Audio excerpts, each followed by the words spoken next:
A True Disciple is Beyond Hope and Fear, Part 2 of 4, on Between Master and Disciples, given in English on August 29, 2008, in Roquebrune, France. Warning: sensitive images. Peace for Ukraine or Ukraine. Của trời đất vào xuân, ta gửi tình trên cánh bướm, bay về cõi thanh thang, có người đẹp như giấc mộng. Now, this is a story about a boy who belonged to the Sikh tradition, Sikh religion at that time, and about his unwavering faith in his belief. Yeah.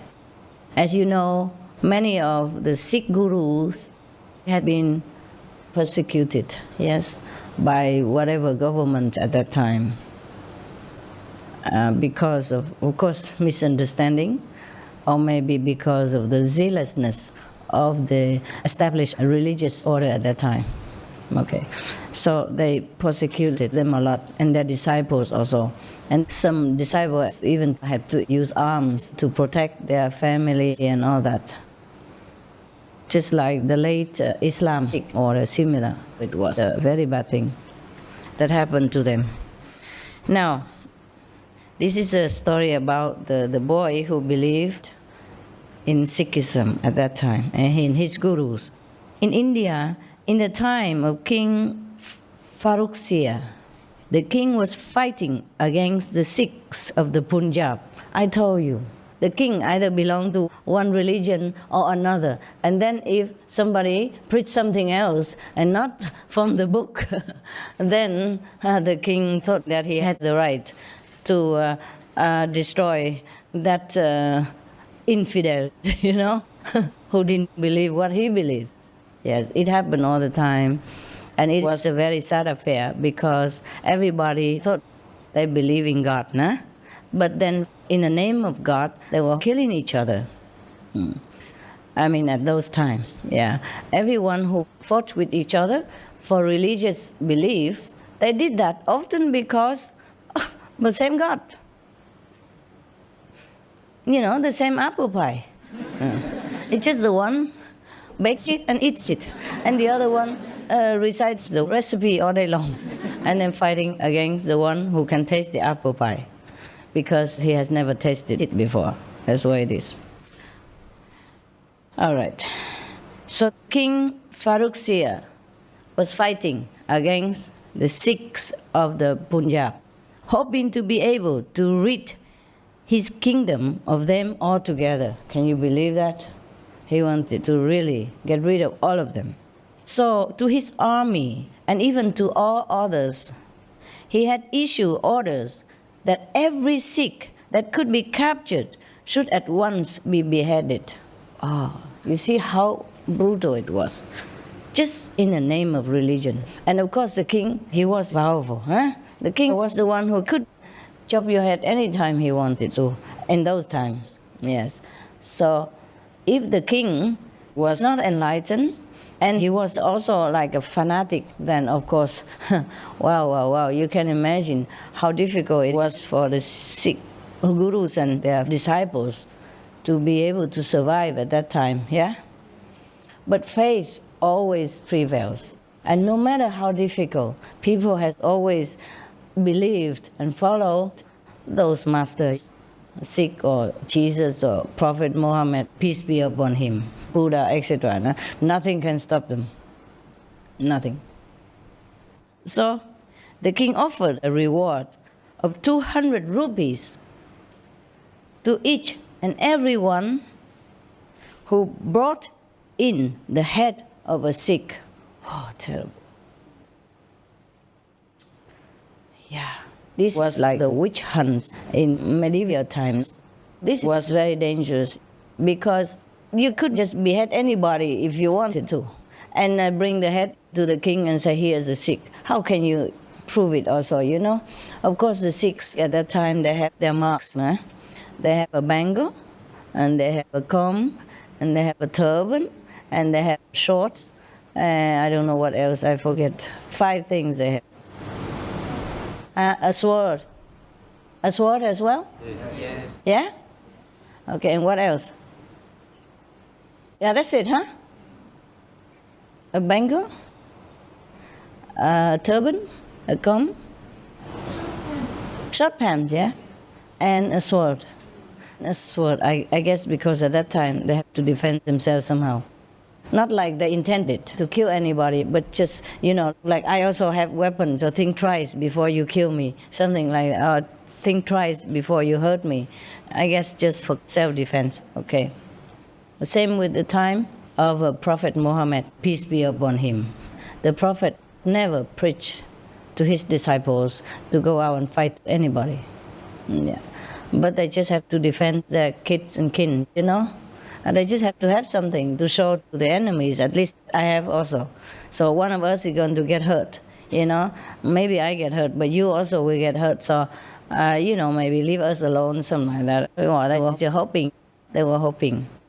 Okay, now, as luck would have it, the king's army in the Punjab one day captured nearly 500 Sikhs. Oh, God. The number that we are right now. Can you imagine all of you get beheaded at that time? Terrible. Who were hiding in a forest. They are hiding in the forest already. Still the king's army went in there and hunted them out. This is a terrible thing about fanaticism. I mean, if they were doing something wrong, yes, okay, huh? But they were not. The Sikhs were just like every other religion now, preaching righteousness, yes, vegetarianism, yeah, contact with God. But that is the thing. You see, most established religions at that time didn't preach like that because the master was gone, so no contact with God. So now the Sikh disciples say, I have contact with God, I say, come to my guru and you can have direct contact with God. Then of course they could not bear it. How possible? Because it had been long time since their religious founder had been gone, yes, and nobody passed down this direct link to God anymore. So they were just reciting the teaching of the old prophets and claiming that it was a religion, and everybody else who didn't believe in that or who didn't do the same stuff were atheists or whatever excuse, whatever name they give them, they have to be eliminated in such a way, my God. Okay, they were hiding in the forest. All of them were brought to Delhi, the capital of India. It still is. And taken into the presence of the king, who immediately ordered that they be beheaded. My God, such a king. I don't believe this. I don't understand this. I mean, people don't have to believe what you believe, huh? Maybe you don't contact them, you don't believe what they believe, and you don't protect them or give them any privilege, but to behead somebody just because he believes something else, this is too much, huh? I can't believe this. But it happened, in the history of our human race.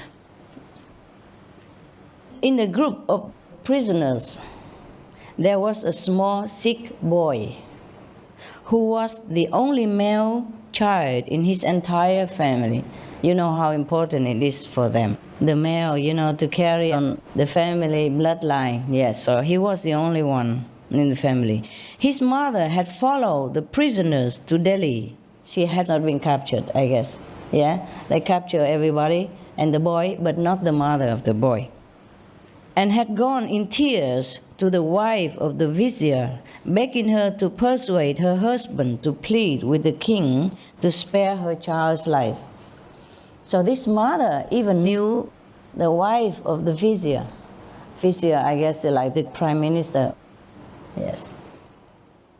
So the king said, I will set the boy free, provided he will say that he is a non-Sikh. Of course, then he would have an excuse, huh? Or he didn't want him to be a Sikh believer, huh? a special body of guards brought the boy before the king. And the king demanded in a very haughty voice, "Boy, to save your life, you must declare yourself to be a non-Sikh." But at this, the boy cried out at the top of his voice, "I'm a Sikh, I'm a Sikh." Then turning to the executioner, he said in a firm and resolute manner that brooked no denial, "Sir, please be so good as to behead me at once. I do not wish my mother to suffer any more suspense on my account." He wanted to have it done with, so that at least she knew he died anyway. She would not suffer and worry whether he would die or not. That is also agonizing, waiting and doesn't know what will happen. If your son's going to be spared or not. This is a terrible thing for a mother to undergo. So he begged the executioner just to behead him and have it done with. So this is a type of faith that a Sikh means disciple, Okay. should have in his Sadguru. Sadguru means true master, enlightened master. So that even if it is a question of his losing his life, he will still persist in his faith and devotion to the master. It is like that.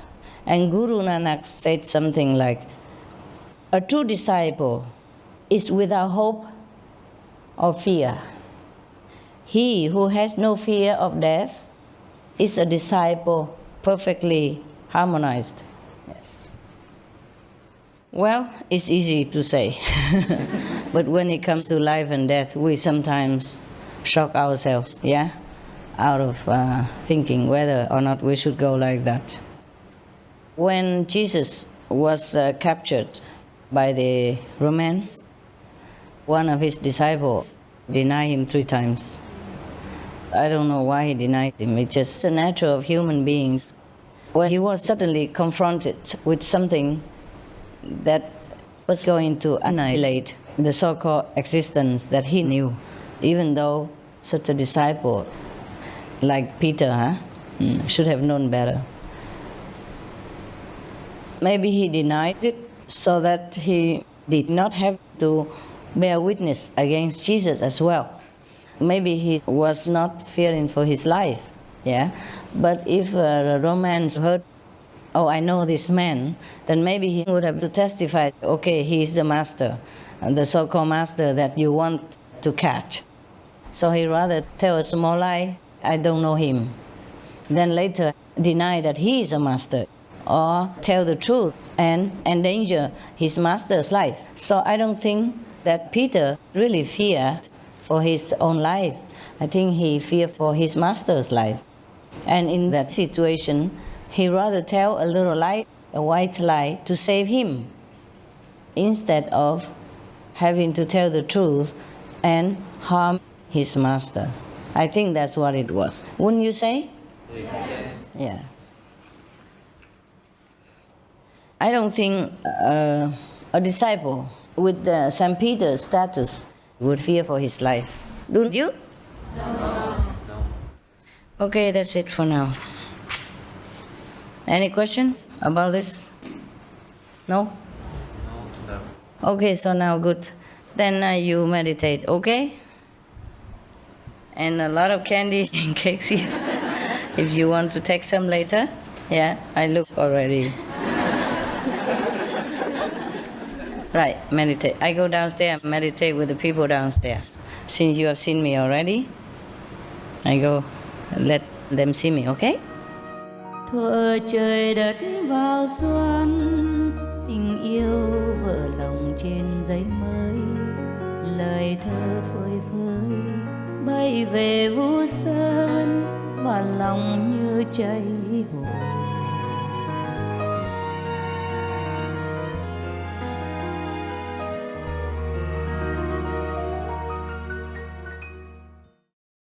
Russia, leave Ukraine or Ukraine now.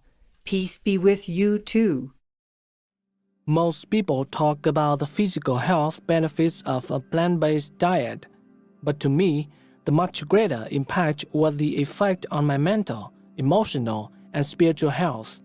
The effects were life-changing, as if I were a whole new person. Jeff Palmer, vegan.